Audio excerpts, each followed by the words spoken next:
is how to get as many people as possible to see your content with a minimum effort, and also to track your success. So we're assuming that you've done some keyword research, you've identified an attractive search phrase that you want to attack, and you've created some good content, preferably great content. What we need to do now is we need to get that snowball rolling. Because when great content gets attention, that attention then creates links when people see it, and the links get more attention, and that's how the whole thing snowballs. Now, it is true in web publishing and in SEO, as it is in so many other areas of life, that the rich get richer. The people who have the most links, the people who are already getting attention, will be getting more links and more attention more quickly than people who don't. So if we're just starting out, you're link poor, and that sucks. But all you can do is start doing something about it. There's nothing to be gained by waiting, and there's nothing to be gained from inaction. We've got to take action. But all of this depends on time. It all needs an investment of time and effort, sometimes money. But the sooner you start, the sooner that snowball is going to pick up. So I'm assuming at this point that you've already created the greatest content that you can conceive of. You may not have actually created it from scratch yourself, maybe you've combined some other stuff from other places, but you've done something that's valuable, that's worthwhile, and if you can't do that yourself, that you've found somebody else who can do it for you. So let's go. So this is how the snowball works, and I'm shamelessly borrowing Google Chrome's logo for this. It's really got three parts. When you have great content, then great content can generate links and stuff. So that might be inbound links, it might be direct visits, it might be bookmarks, it might be social shares. And all of that can help your rankings, which helps you get more traffic. And when that traffic sees your great content, it'll generate more links and stuff, which will generate more traffic, and the whole process rolls on from there. So that's how the snowball works.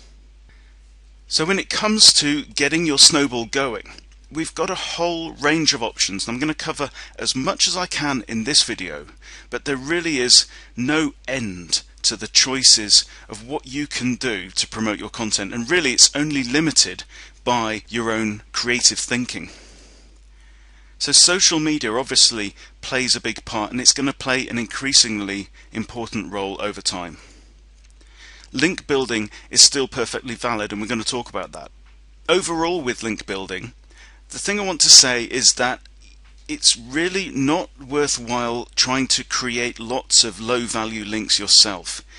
Building links yourself is like being a bricklayer. What I want you to think of yourself as is more the architect. And that's where you create a system where other people will build your links for you. And the key, of course, to that is really, really good content. There's also a point at which SEO and promotion becomes PR.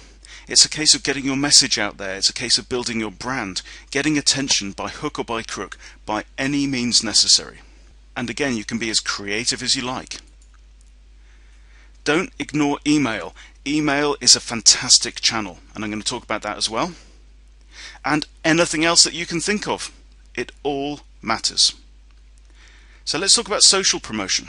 I'm a big fan of passive social promotion. Now, what do I mean by that? I mean that you aren't necessarily the one who's out there pushing and pushing and pushing for attention. The ideal social promotion is when people will spontaneously choose to promote your stuff because your stuff is great. And passive social promotion, when people choose to share your great content on Twitter or Facebook or Google+1 or any of these other social channels, that will create a really nice, organic, natural looking profile, and the search engines are looking more and more for these natural looking profiles. So make it easy for other people to promote your content. Now, a lot of websites will have the visit our Facebook page or follow us on Twitter, for example, and that's okay, there's nothing wrong with that. But I think there's a lot more value in the buttons that say tweet this, like this on Facebook, share this, add this to Google+1. I think that's a better way to go. So here's an article on web design from scratch, all about snowballing your traffic, and these buttons here that say tweet, so I can just click that and it will add a tweet. This one's for adding it to StumbleUpon. This is Google Plus One. Sharing it on LinkedIn, or liking it or sending it to other people using Facebook. And having buttons like this makes it so easy for people to choose to share your content. If I scroll down to the bottom of the page, we have the same buttons repeated there. So when you've finished reading the article, then you've got another opportunity to share. This is my client Marissa Peer's website. You can see that this page has been tweeted 611 times. So I've just reused the same code there. And this is another one of my clients' pages. This is SpanishForPreschoolers.com, and this one uses a nice WordPress plugin that adds those social buttons to the side, and they are omnipresent. So here we've got Facebook, Tweet, Dig, and StumbleUpon, and wherever you scroll on the page, those buttons will follow you around. So there's a lot of different ways to add these buttons to your page. Here's a tool that can help make it easy for you. This is addthis.com. I recommend you take a look. And Add This gives you several options for different types and styles of button that you can choose. So you select the one that you like, click Get Add This, and it will invite you to register, and you can choose to do that, or you can just close that and you can get the code straight there. So it's pretty easy these days to add those social adding buttons to any site, and I definitely recommend you do that on all of your great content. Overall, the key to social media is influence. It's not really a question of quantity. Sure, it's possible to go out and do searches on Twitter for anybody who's typing in one of your particular keywords and then follow anybody who's mentioning that, and a proportion of those people will follow you back. And maybe you can add 5 or 10 followers in an hour using that method. And if you do that for hours and hours and days, then you may be able to build up a following of hundreds or thousands of people. But what is the quality of that following? How interested are those people in what you're doing or what you're saying? My tip would be to concentrate instead on developing those relationships and friendships with key people, but try and build relationships with the people who have the most influence.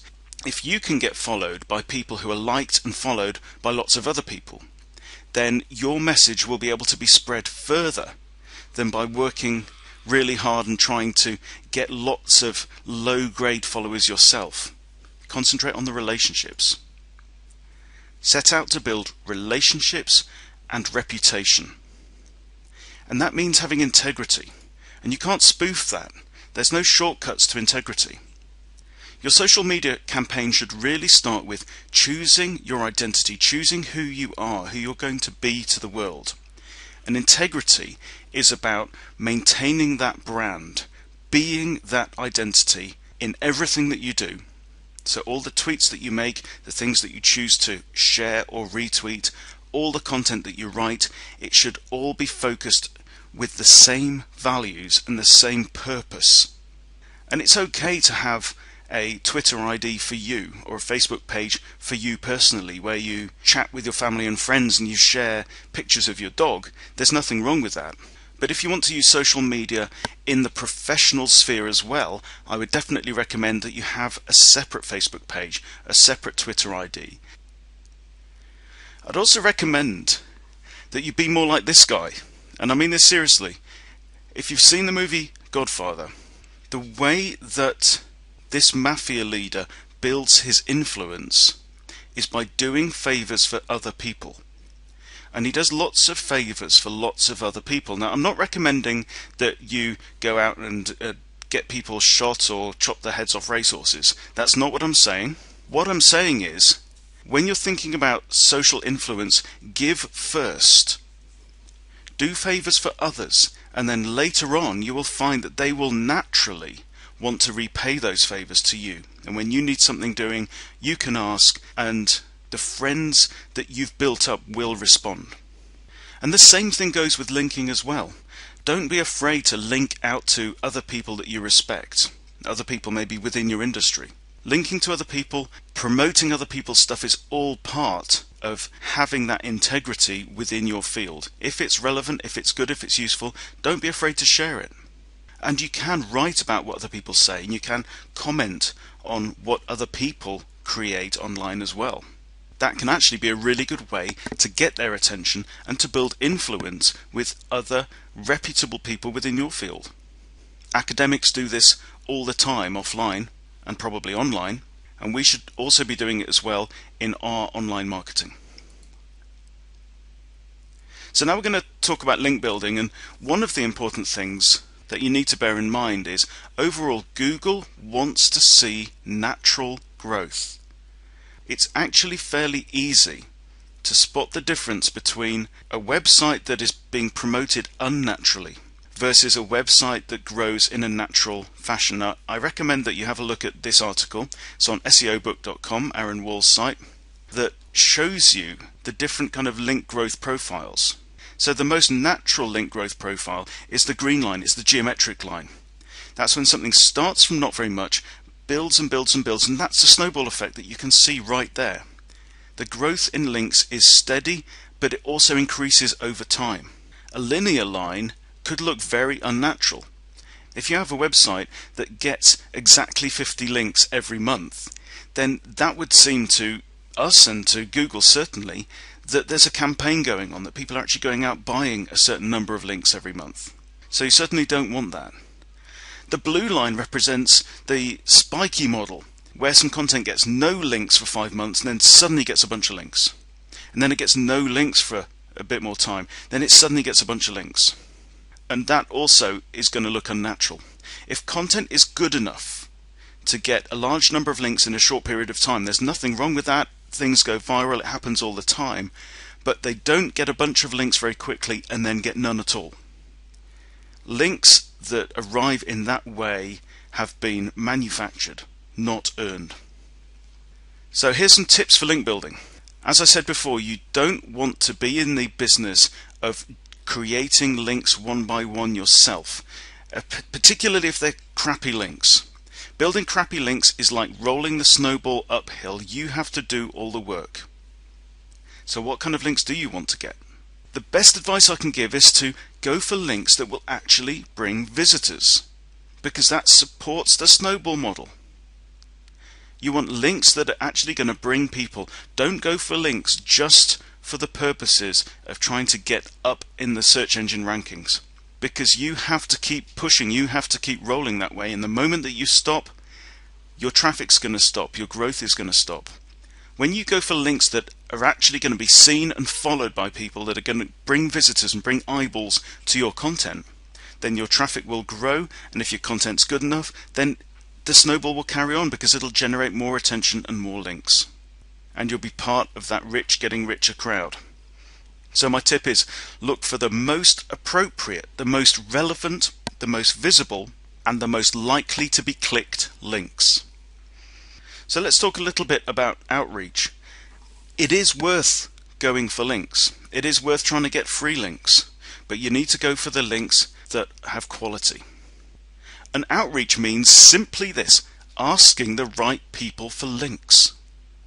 And generally what that means is browsing the web, looking around, finding a page where it would be natural and appropriate and helpful for there to be a link from that page to your content. And when you've got that early stage content, that step 1, step 2 content that we've been talking about, it becomes easier to attract those kinds of links. So you can simply send an email to the person who runs the website, the blogger, whoever it is, and say, I was reading your page, it looks great, I've written this article, or I've got this video, or I've got this list of tips, and I think that would be a really useful resource for the visitors who come to your page. So I'd really appreciate it if you would add a link to this. And if that content is not very commercial, particularly, you will find it relatively easy to get those links through, because people want to add value. And when somebody is genuinely out there to help their visitors and help their readers, then if you can give them really valuable content that is really going to help them, then why wouldn't they link to you? But if all your content is directly commercial, directly selling, you're going to have a harder job to request links from other people. So here's a tip. Ask yourself, whose job is it to tell other people about great stuff like this? So maybe go one step back in the awareness ladder. Think, what question or what problem does your content help solve? Then do a search online for that question or that problem. Find pages where people are discussing it, and you'll find a bunch of great prospects for approaching with your link building outreach. Also ask what's in it for them. What's in it for the person who owns that page, the person who runs that blog? They need a reason to want to link to you. Now, you can certainly bribe them to do it. I've done this before. I've offered people a free copy of an ebook if they add a link. And maybe it helps, maybe it doesn't. One thing that's worked really well for me in the past, and I did this for Spanish for preschoolers that we looked at, is to contact people who are commentators within the language education sphere. And I contact them directly and personally, and I'm not asking for a link at all. What I do is I say, would you like to evaluate and review this product? And if they say yes, I send them a copy. It's a PDF. It costs me and costs the content owner nothing at all to do that. I send them a copy, and several of those people have then written reviews and linked back to the site. Because I'm giving them something. I'm giving them some useful content. I'm giving them some material that they can use in their own publishing, and they're grateful for it. And I did that without even asking for links. And overall, be bold. You've got to have balls in this. Think about the PR industry. The people who go out, they get on the phone, they badger people, they cajole them, they entertain them, they beg if they need to. But get out there, get stuck in. Don't be afraid to ask. And if you don't get a response, don't be afraid to ask again. Sometimes it can take 3 or 4 emails in order to get one good link. But those good links are worth the effort. So we always need to be thinking about the return on investment from link building, because there's so many different things that we can be doing. We need to find the ways that are going to get us the best results for the minimum effort. So if you're doing outreach, it's quite likely that only 1 email in every 20 that you send out will actually generate a link. But great links are worth it. Great links are worth far more than crappy ones. So I would say to you, do this outreach, contact those people, but go for the links that are really worth having. Go for the links from pages where people are already looking, where people actually genuinely need what you're offering. It is also legitimate to go out and buy links. Sometimes you can buy text ads from other sites where they will add a link to your site in return for a payment. Google doesn't like that particularly, but Google's money comes from Google AdWords, so that's actually their business as well. There are usually lots of directories within a sector. So if you've got a particular business site, do a search for your type of business directory, and you'll get a bunch that'll come up. And these can be quite valuable. Reciprocal links are when one website links to another, and that other website also links back to the first one. So Jack links to Jill, and Jill also links to Jack. Now, it's said that these links are less valuable than just a one-way link where Jack links to Jill but Jill doesn't link to Jack, but they're still better than no link at all. So I wouldn't avoid these. And if you contact somebody and say, it would be great if you would link to my content, and they say, that's fantastic, would you mind linking back to my article, then there's nothing wrong with that at all. And also I'd advise that you seriously consider guest blogging. If you think that it might take you 3 hours to write a blog post that's going to go on somebody else's website, if that website is high value, if it's relevant to what you do, if it gets seen by a lot of people, and if that page is going to get page rank and pass some juice back, but most importantly, if it's going to pass eyeballs back, if people are going to follow the link and come and see your content, then that may be 3 hours well spent, and it might be better spent than writing a bunch of emails. But only time will tell. Every sector is different. So my advice is to try a variety of techniques, track how much time and how much effort that you invest in different tactics, and then maybe focus on the ones that work best. Here's another tactic you might want to use, which is copying your competition. And there are several ways that you can find out who's linking to your competitors. And one is Open Site Explorer. So here's Open Site Explorer for marissapia.com. And because I'm logged in, I can see a variety, the full list. And here, when you click on inbound links, it's showing you the links in order here of page authority. What are the most authoritative pages that are linking to Marissa's site? Starting with her own Twitter feed, one of my sites, a newspaper site, another one of my sites, for example. So if you were to put your competitor in here, you can see who's linking to that competitor. You can then look at these pages in turn and ask yourself, would it be possible for me to get a link from that page, or would it be possible for me to get a link from a page like it? SEO Spyglass is another, and I'll give you the link for this. SEO Spyglass is a desktop application, and this is what it looks like. You type in the URL of a competitor, for example. Here again I've put in Marissa's site, and then it goes away and it looks at a lot of sources to find any backlinks it can pointing to this website. Then it figures out from the page's PageRank and how many links there are on the page the value of those links. So I would generally start from the top and go down, and you can click on these and it'll pull them up in your browser. And again, you can then ask yourself, could I get a link like that? Another option is to type link colon and then a particular website or file name into Google. So let me show you how that works. So if I type in link colon www.marissapia.com, this is then Google's list of pages that link to this website. So here we've got one from Q Smoking, that's from the site itself. Here's one from zsweet.eu, and this is a company that manufactures a natural sweetener that Marissa has promoted, and they already link back to Marissa. So there's another free, quick way to find valuable pages that are linking back. And here, if you've got the Mozbar plugin from SEO Moz, you can see the page authority of those pages as well. So I would generally aim to get links from pages that have some authority. So there can be some merit to this approach, but basically what you're doing there is you're copying what your competitors are doing. And there are some risks to that. On one level, you'll always be playing catch up with your competitors. So I say that copying is okay, but if you can do better than your competitors, that's better, right? Another risk is that if your competitors are using the wrong tactics, if they are getting links from the wrong places, if those links are unhelpful or potentially even damaging to their rankings, don't go copying that. I would say in general, use this method for inspiration, but don't make this the only method that you use.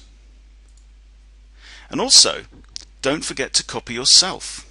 If you type in link colon and then your own website into Google, or use Spyglass or whatever, look out for sites that link to you that you didn't know linked to you. And it can be a lot easier to get another link from a site that already links to you than to get a brand new link from a brand new site. Of course, it's always preferable to get a link from a new site because that increases the number of unique domains that are linking to you. But if you find a website that has authority, that is seen by people, that's getting a lot of eyeballs, and then if you can come up with a reason why they should link to you from another page in another way, then you're probably going to find that quite an easy and rewarding way to get new links. And as I said, let's not forget email. Email is an incredibly powerful medium. Okay, what this is all about is eyeballs. When you need to get the ball rolling, what you need is you need people to see your content. You've created great content. The first step is to get people to see it. And email lists can give you that kind of acceleration. So let me give you a method, right? If you can create an offer that requires an opt-in, say people have to put in their name and email address in order to get a free ebook, a free report, a free video, whatever it is, then if you can approach somebody who is well known, well connected, they've got a busy website, and they've probably already got a good email list, you approach them with an affiliate deal. So you say to them, if you send this promotion to everyone on your email list and they come through, I will split the proceeds of this 50-50 with you, or I will give you all the proceeds of this. But when those people from that email list come along, they need to join your email list in order to take advantage of the promotion, and you are then building your email list. And email lists are really, really valuable. I would say your email list should be your number one asset if you have one. If you haven't, you need to start one. And the two places I would recommend looking would be aweber.com and mailchimp.com. They make it really easy to add those forms where people can subscribe to your email list to your website, and you can also do things like send out a file once people have subscribed, for example. And there, that is the footer promotion that pops up on Web Design from Scratch when people go there for the first time. So after 20 seconds of reading my content, they'll get this promotion. This is called Opt-in Crusher.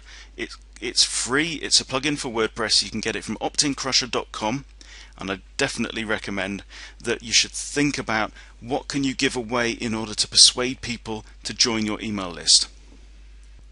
I have been told that the average lifetime value of a name on an email list is £10 or about $16. So if you can get 100 people to sign up to your email list, that should be worth about $1,600 once you can find a way to monetize that list. But that is the average value to a business of having a name on an email list worldwide. So when you've started to get traffic, hopefully your rankings should start to improve, and I'm going to show you now my method for tracking rankings. But let's ask what really matters about rankings. I've seen a bunch of tools that say your ranking for this term has gone up, your ranking for that term has gone down, and they tell you how many places you've gone up or gone down. Does that actually matter? It doesn't matter at all. Rankings themselves don't matter. What matters is traffic. So you could have some bizarre long tail term that nobody's searching for, and you could discover that you've gone up from number 3 to number 1 on Google for some random term. And you might be congratulating yourself and popping champagne for that, but if nobody's searching for that term, there's going to be no traffic from that term. And if there's no traffic, then it doesn't matter what position you are in the search rankings, right? So any ranking process, if it's going to be worthwhile, has to take into account how many people are searching for that. It also has to take into account where you are in the rankings, okay? So you could go from position 50 to position 30 for one term, and that is going to make absolutely no difference whatsoever to how much traffic you get, because there's no traffic at 50 and there's no traffic at 30 either. But if you slip from position 2 to position 3 for a popular term, then that could make a massive difference to your rankings. So you only need to know two things. One is which ranking changes are most impacting your traffic, and the second is where you can focus your effort for the most positive impact on traffic. So let me show you my tool. Let me give you my tool for tracking your rankings. So this is the SEO Master Google Doc that you will have used for your keyword research. So this one's been running for a little while. I've got the keyword research on my keyword research tab there, and I've found a bunch of phrases that I want to track. So here on the hit list and traffic tracking tab, I enter those phrases that I want to track, and it pulls in automatically the number of searches per month and the traffic appeal there. And then all I need to do is I need to put in where I am ranking on my chosen search engine at that particular day, and then the tool will tell me how much traffic on average I would expect to receive in a month for that particular ranking for that particular term, and it's taking into account the searches per month for that term, which is absolutely critical. So here we've made a good start on Overcome Fear and Get Pregnant. We're at position 4 and 10. Those are very low traffic terms, relatively speaking, so we could expect 13 visits for one and 9 for the other, totaling 22 at the top. And then what you do, I would suggest doing this a week apart, is you update those terms. And there you can see we've started ranking for diets that work, but we've gone down for those 2 low traffic terms, for example. And here's what it does. It shows you how much traffic you can expect for each one of those terms. And here they're all 0 because this was the beginning of a campaign with new content. So the total estimated traffic was 0. The change was a drop of 22 because it thought we could get 22 for these head terms in the previous week, or the previous time we checked, and now it's gone down 100%. But we're not too concerned about that because we're tracking over time. So obviously these terms that we're tracking here, it's not going to be all the search terms that people use to get to your website. So I haven't got, for example, Marissa's name as one of these terms, which is her most popular search term. There's no point because she's always ranking at number 1 for her own name. I'm also not putting in very low traffic long tail terms, even though that's where a lot of your traffic is going to come from. All we're doing here is we are tracking the head terms that we are specifically targeting for this website. So you can see that as we go along, the numbers are changing week on week, and I'll show you in a minute how to get these numbers very easily.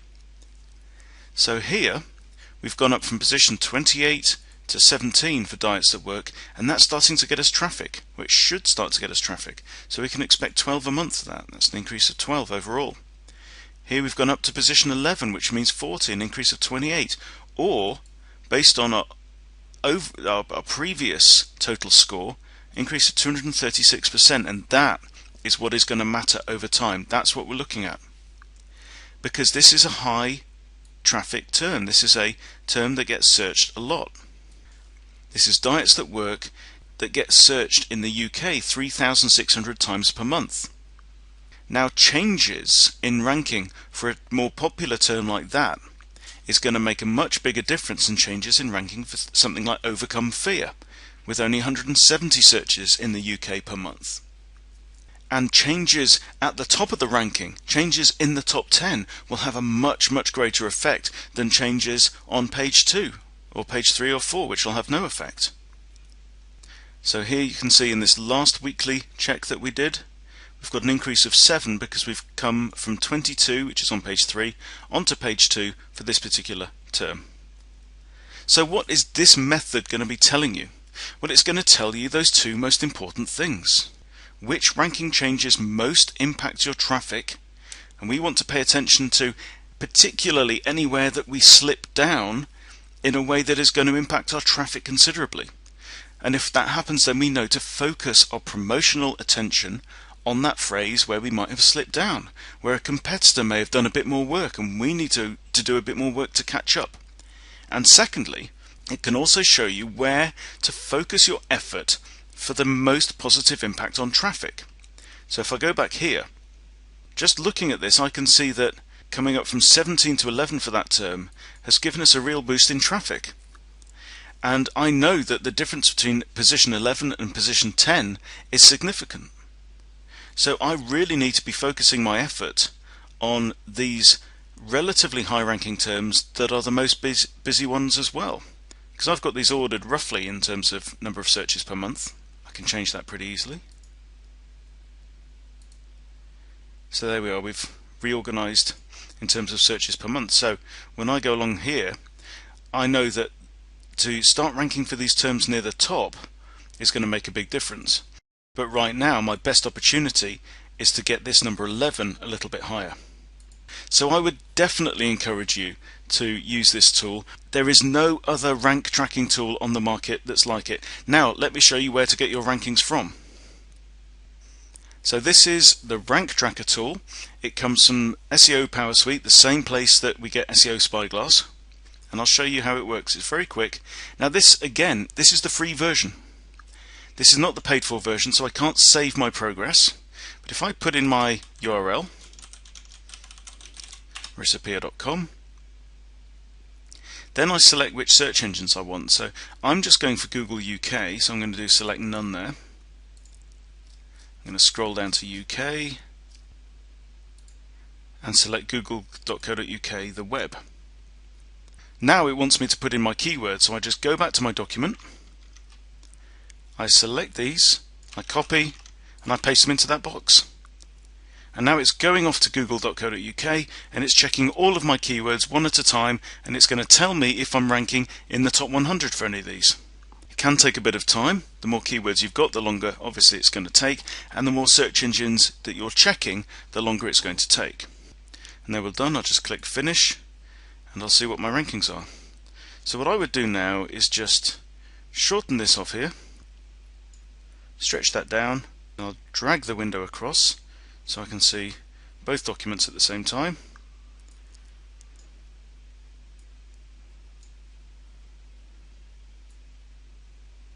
Then I would copy this block in, resize the columns, and then I can go and copy these values in. It's probably worth saying view, freeze columns, freeze one column, so that that column always stays there. Then when I scroll back down here, this is now the 19th of April, because I checked them yesterday, and we'll see if anything's changed. Diets that work, we are now at 12, so we've dropped one place on there. Fear of flying is 55, so we've jumped up 11 places on that one. Get pregnant is 46. So these are just changes since yesterday. Healthy diet plan is 17, so we've gained one place there. Hypnosis for weight loss 22, lose weight is 60, and overcome fear is 92. So we've lost a little bit of traffic there from diets that work by dropping that one place. Obviously that's where I need to focus my effort. But this is a pretty quick method, definitely worth using, because there's nothing else out there on the market that I've seen that will give you this type of intelligence, that will tell you where you need to be focusing your effort for the best return. So to sum up, there's our model: creating great content, generating some links and stuff. Even the best content in the world is going to do you no good at all unless people can see it. That'll generate traffic, and then the process just carries on. So you create great content, step one. Give it a push. Give the snowball a push down the hill. Then you go out there, you share, you give, you be generous, you make friends. It's all about relationships and influence, all about being who you choose to be. Be yourself, be your brand. You've got to track your progress, and importantly, once you've got that intelligence, you need to respond to what it's telling you. And finally, don't stop. And that is my complete SEO process. Over the course of these 4 videos, I've shown you exactly what I do for my own sites and what I do for my client sites. And guys, this stuff does work. But now it's over to you, because it only works if you do it. So please try out these systems and these processes for yourself. And I really want to hear your feedback. If you find any errors anywhere, do let me know, because I'm constantly improving these tools. But I hope they bring you as much success as they've brought for my clients, and I wish you the very best of luck.